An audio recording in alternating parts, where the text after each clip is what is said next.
Hey friends, welcome back to my kitchen.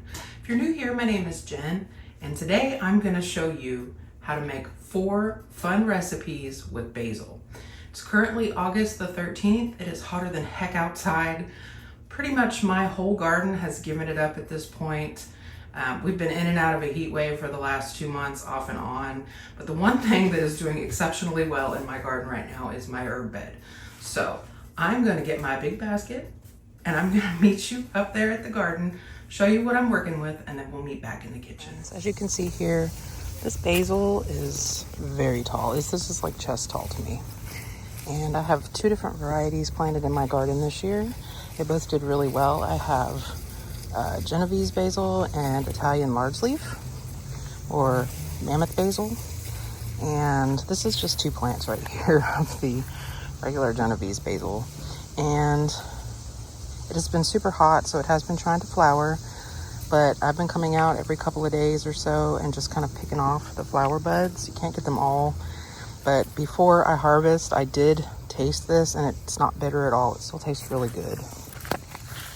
So because it tastes really good, I want to get this harvested before it starts to taste kind of funky. This is the other variety. You can see it has nice big curly leaves on it. And it also is trying to go to flower, go to seed. I did let one go. This one right here has been trying to do it ever since I planted it. And as you can see, there's lots of seeds here, and my hopes are that they will fall off and reseed my herb bed for next year. So I'm gonna go ahead and get all of this harvested. I was going to harvest some sage and some oregano and thyme, which are all doing really well, and some rosemary. I may do that too, but I'll show you what I ended up with as soon as I'm done. Okay, so this is what I ended up harvesting. I just kept going until my basket was super full. So I'm gonna go in the house and I'm gonna pick all of this basil off the stems and get it washed, and I will show you what we ended up with. Hey friends, so I de-stemmed the basil. I washed both different kinds. You can see the water's gross, so make sure you're washing your herbs. But this is how much I got of the regular, just Genovese sweet basil. And this is how much I got of the mammoth basil. And I intentionally didn't pick a ton of this because I'm only using this for one thing. This should be more than enough. And actually, if I have any leftover, I'm going to take these and slice a tomato and some mozzarella, drizzle it with some balsamic, and have that for dinner. So what I don't use of this, it will get used up. I'll roll it up in a paper towel and stick it in the produce drawer in the refrigerator, and it should stay good for a while as long as you keep it dry. So I'm gonna let this dry for a little bit, pat it dry with the towel. Same for this one. And then we'll be able to go ahead and start with our recipes. This is what I had left over. It will not go to waste. I'm going to bundle these and we'll hang them to dry. I have a homemade drying rack, herb rack, flower rack that I have by my kitchen. So I will bundle them all and hang them from up there until they are dry and jar them up for the winter. All right, friends, so the first thing we're gonna make together is some basil tea because I want this to be steeping. It was hot outside. I am parched. I would like a glass of iced tea. So I'm gonna start with this big jar. Normally I would do something like this in a smaller mason jar. Y'all cross your fingers for me that I don't break this jar. If so, well, adios jar. I'll have to buy some new ones, but this is the largest jar I have. I don't have any half-gallon mason jars, so I'm just making do with this one. Normally, I use this for fermentation. So in this jar, I am going to put my mammoth basil. I'm putting quite a lot of this. I want this to be kind of concentrated because when I make myself a glass of this, I'm probably gonna dilute it with some water. So I'm just gonna shove that down in there. And to this, because I like lemon in my tea, I'm gonna add just a little bit of bottled lemon juice. Obviously, all of this is to taste. If you are not into lemon, you can leave that out. Now, I'm gonna add some honey to this to sweeten it. You can use white sugar if you like. And the reason I'm adding this now is because If you have ever had somebody in a restaurant, I'm from the South. We make sweet tea in the South. Sometimes you go up north and you ask for sweet tea and they will just give you a tea and tell you to put a sugar packet in it. And I'm sorry, you cannot dilute sugar in cold tea. So we're going to add our sweetener to this now. I'm not going to add a bunch of it, maybe a 1/4 cup of honey, just right onto my basil leaves. Just like that. I have some regular old, not sponsored tea bags. So once my water gets hot in my electric tea kettle, I will pour the water in and add these tea bags. Moment of truth, y'all. My water is hot. I did not bring it to a boil. It doesn't need to be that hot. Cross your fingers. I don't bust this jar.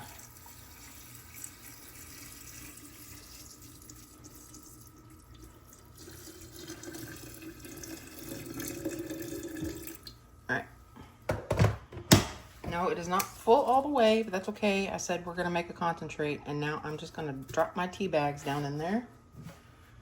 Give them a poke. I'm going to swish this basil around a little bit to help dilute, to dissolve that honey. I'm going to put a lid on this, and I'm just going to set this over in the corner of the kitchen and let this steep for a while. And this will probably be the last thing I show you today. But when it's done, I will show you how I use this.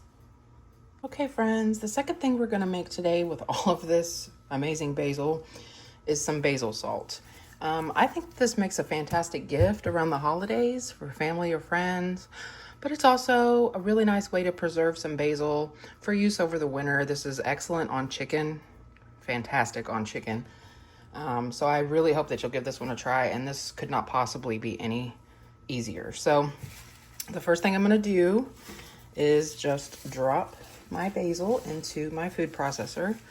Now, if you don't have a food processor, you can do this in a blender. If you don't have a blender, you can chop this basil up by hand. You can smash it up in a mortar and pestle and do it that way. But, you know, it's really not complicated. Like, even if you just chop this basil up super fine and just mixed it together with the salt, it will still work out just fine. You'll just have larger pieces of basil in your basil salt. So the first thing I'm going to do is I'm going to process this until it is all blended up nice and small. And that works perfectly well for me. That is a good size blend. It looks like it pretty much got everything, and what it didn't, the salt will drag down off of the sides. So to this, I'm going to add about a cup. You want this to be about 1 to 1. And I realize that's more than 1 cup of basil, but I really, really like basil. So to this, I'm gonna add about a cup. I may do like a 1.5 cups of just kosher salt. You can use your Redmond's, you can use sea salt. I would not necessarily recommend using iodized salt. I don't think that would be very good, but you know, you do you, boo, use whatever you have. So there's a cup, and there's not very much left in this box. So I am just going to put whatever I have left into this blender, and then we're gonna blitz it again to get it nice and combined and move on from there. I do have my oven preheating to 190 degrees. You can set it lower than that. You can set it higher to that. If you don't want to use your oven, you can use your dehydrator. Sorry if you hear meowing and fussing. That is my cat, Castiel. And she always has to be the center of attention. So I'm just gonna pulse this up with the basil. Now there is still some basil stuck on the side, so let me get a spatula. Push that down. We don't want to waste any of that. We spent time in the heat today harvesting it, so we want to make sure everybody gets in the tub. I'm going to pulse it 1 or 2 more times, and that is it. Here I have just a small cookie sheet or baking sheet with some parchment paper in it. My oven timer did go off already, so that tells me that it is ready. So I'm just going to put this basil salt onto this parchment, and I'm gonna smooth it out the best I can so it's kind of in like one even layer. And then I'm gonna pop this in my oven on its really low setting. And I'm gonna set a little timer on my phone for myself to come back about every 15 or 20 minutes and just push this around a little bit. And what my oven is gonna do for me is just dehydrate this basil and dry it out so that I can store this in my spice cabinet. Now, you can jar this up exactly as it is right now. When you dry this, you're going to lose some of this beautiful, vibrant green. If you want to store this, like just as it is, put it in a jar with a really tight fitting lid and stick it in your refrigerator. It should last quite a while. You just want to keep an eye on it. Make sure it's not molding or doing anything weird in the fridge. But for me, I would rather be able to use this over the winter when I'm not pulling beautiful fresh herbs in from my garden anymore. And so for me, that means I'm going to dry this out so that I can store it with the rest of my herbs. So into the oven, I'm going to give it a stir every few minutes, 15, 20 minutes. And I will show you when this is done. And while this is in the oven and our tea is brewing, we're going to move on to something else. I've just given my food processor a quick rinse because we're going to be using it again to make some pesto. And I don't need all of that salt in my pesto. So this is not a traditional pesto by any means. I like to keep things quick and easy, but at the same time, make something delicious. My husband and my youngest daughter go gaga over some pesto.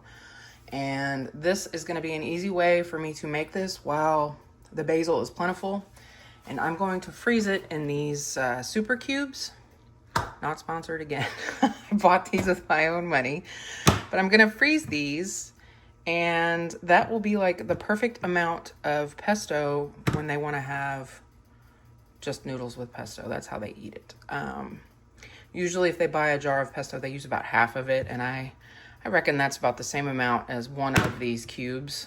So I'll freeze them, I'll throw them in a Ziploc bag into the deep freezer, and anytime they want to have pesto noodles, they can just pop out one of those cubes and enjoy my summer's harvest. So that is what we're going to be doing. I'm not giving you measurements on this. You guys already know me. Measure with your heart as far as seasonings and spices go. But for the amount of pesto I am making however much this bowl of basil will make. So the first thing I'm going to do, and I may have to do this in batches, which is totally fine. I'm going to fill my food processor up, pack it pretty tightly with this basil. Yeah, I think I could probably do this in like 2 batches. So what I'll do is I'll work this first batch, I'll pour it in a bowl, do the second batch, and then I'll just mix it all together. So fill it up with basil, and I'm going to process this down so I can fit other things in here with it. All right, now that we've made room, I could cram the rest of this in here, but I don't want to overflow my food processor, so we'll just break this up in 2 batches. So to this basil, I'm gonna add a splash of lemon juice. If you have fresh lemons, use fresh. I don't have any fresh lemons, so I'm using maybe a teaspoon and a half of lemon juice. I'm gonna add a healthy pinch of red pepper flake because we like spice. I'm gonna add some salt, some black pepper, however much makes your heart happy. I am going to add quite a bit of garlic. Yes, I cheated. I bought the pre-peeled kind. I don't want to hear it. It's hot. I'm busy. I have things to do. And my garlic harvest this year was an absolute flop. All of it died. So I'm going to add like that much garlic. Again, measure with your heart. If you are a garlic lover, go for it. Add as much garlic as you like. And then in this batch, I'm going to put like maybe, I don't know, a cup of Parmesan. And I'm gonna be adding almonds because my husband does not like walnuts. Pine nuts are stupid expensive. Have you guys seen the cost of pine nuts lately? Yeah, so we're not doing that. Normally people would substitute cashews or walnuts. My husband does not like walnuts. I don't have any cashews, but I do have almonds. So that's what we're doing today. I'm just gonna go ahead and add all of these and it will mix together when I'm done. And I'm gonna blend this and I'm going to just steadily add some good olive oil to this while it blends until I get it to the texture that I like it to be.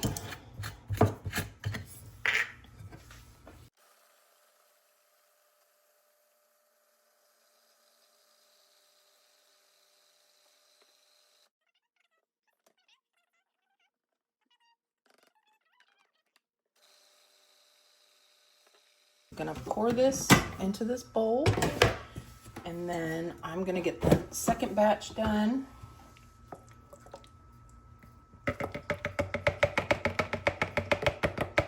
And I will show you how I'm gonna store it. Now you can, blend this smoother if you want it smoother. This is fine for me. My husband and youngest do not mind it being thicker. And so, if you're making this for yourself or for your family, obviously make it the way you like it. Recipes are just a suggestion. All right, so my second batch is done. I am going to just add it to this bowl and then I'm gonna mix everybody up really well, just to make sure it's incorporated together nicely since I did it as two separate batches. That color of this is so beautiful. And by freezing it, we're not gonna lose that lovely green. It's part of the reason you can't really can pesto is because it would be so gross. It would turn probably, well, it's not an approved recipe, first of all. We're not rebel canners around here. But it would probably be a lot like, old avocado. It would not be this lovely color, so. I'm gonna clean up my mess a little bit and then I'll show you how I'm gonna store this. All right, I had a little bit of an interruption. My third shifters are starting to wake up and I got a little distracted. So I'm just gonna mix this together really well. It hasn't separated or anything, but it sat for a few minutes while I was doing something else. And then all I'm gonna do is just spoon this into these super cubes. And then when I'm done, I'll run my spatula across the top so that there's a clear definition between each one so they don't like overflow right here. Make them easier to get out after they're frozen. So I will show you what they look like when I am all done and we'll see how many I managed to get.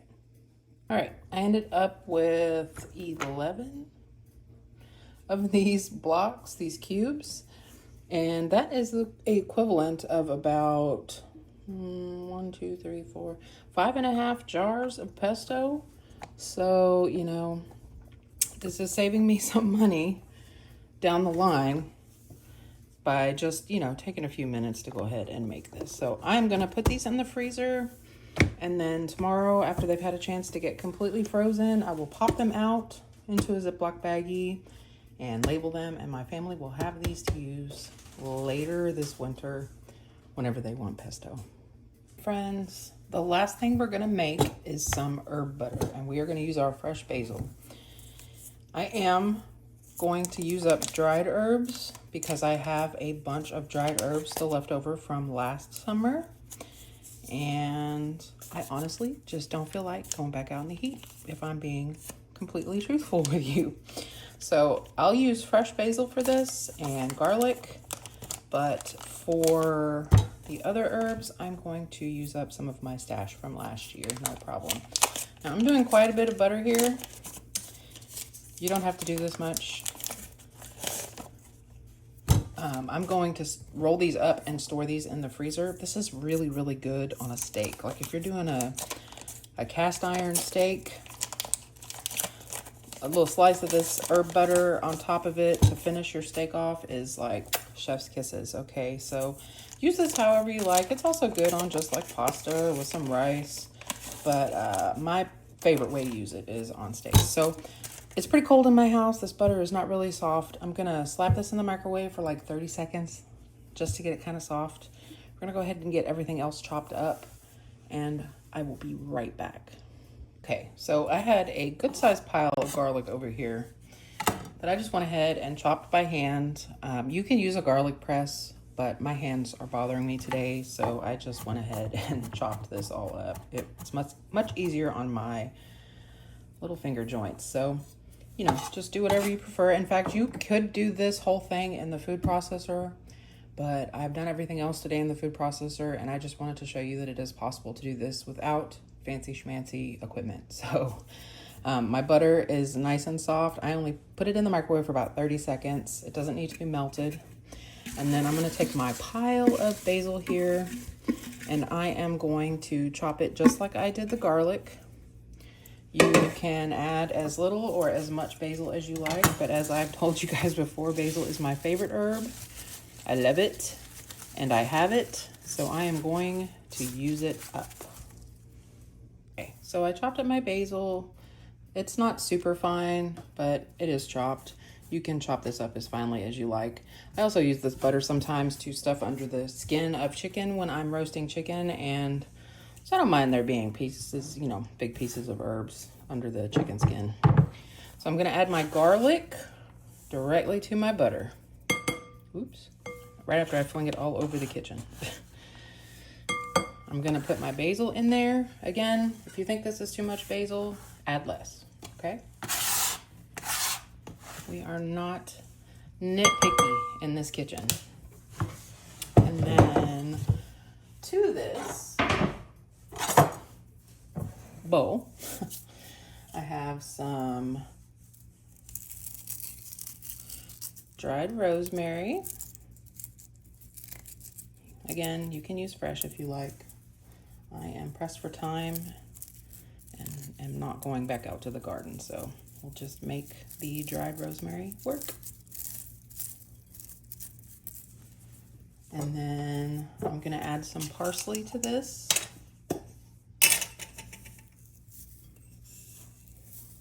Keep in mind, this is a lot of butter, okay? I'm gonna add some oregano.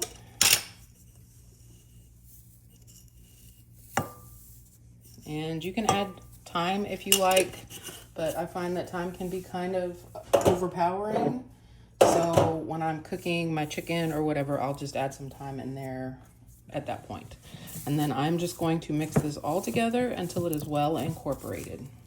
I'm taking a break from mixing that butter to stir my basil salt. And as you can see, it's already quite hard. It does not take very long for this to dry out, even on 190. So I'm just gonna break it up. It's warm, but it's not like scorching hot. I'm gonna break it up, move it around, smooth it out, and I'm gonna stick this back in the oven. So I've got my herb butter all mixed in, and I just wanted to tell you guys that if you are intending to make this solely for like poultry, you know, or those of you that raise, you know, meat rabbits, add the zest of at least 1 lemon to this. It lends such a nice flavor to poultry, and from what I understand, rabbit has been compared to, you know, chicken, but better. And I think that that would go really nicely too. So how we're gonna store this. You can use plastic wrap for this. I'm gonna make an attempt to do this with parchment this time. I have more parchment than I have plastic wrap. So I'm just gonna roll some of this out. If it will cooperate. I'm gonna crumple it up a little bit so it will behave a little bit better on the countertop. And then I'm gonna take, I don't know, maybe a stick of butter's worth, maybe a little more. And I'm going to roll this. And I'm going to try to roll this tightly. It doesn't have to be perfect.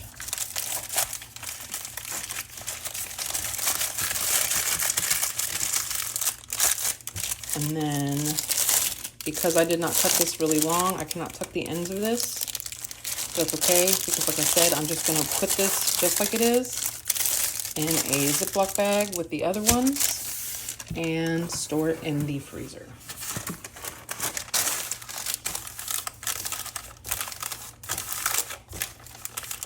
And I'm just smoothing it with my hands. You see I have more paper on the ends this time.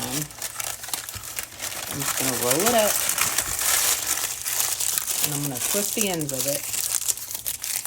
And then you can store it like that in the refrigerator if you like. And then if you're going to do steaks, you can just slice a couple of slices off of this, drop it right onto your steak to finish it in your cast iron. Or if you're using this for poultry, you can let this thaw out and then just put this right under the skin of your bird. So let me get the rest of this wrapped up.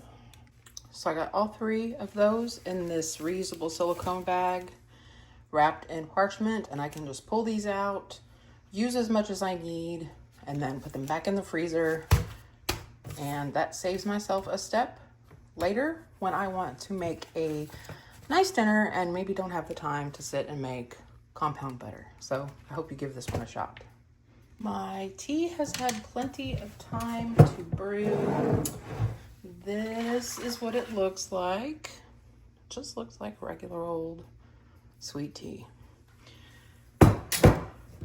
Now I'm going to attempt to pour some of this in this jar here that I have with some ice and some water, because like I said, I don't want this like super concentrated. So you can strain this whole thing if you like, add the water to it, pop it in the fridge. I'm gonna leave it in the fridge like this so that it gets stronger, and then just pour off of it as I need. So I'm gonna use this little strainer here, hopefully, and pour in some of my tea.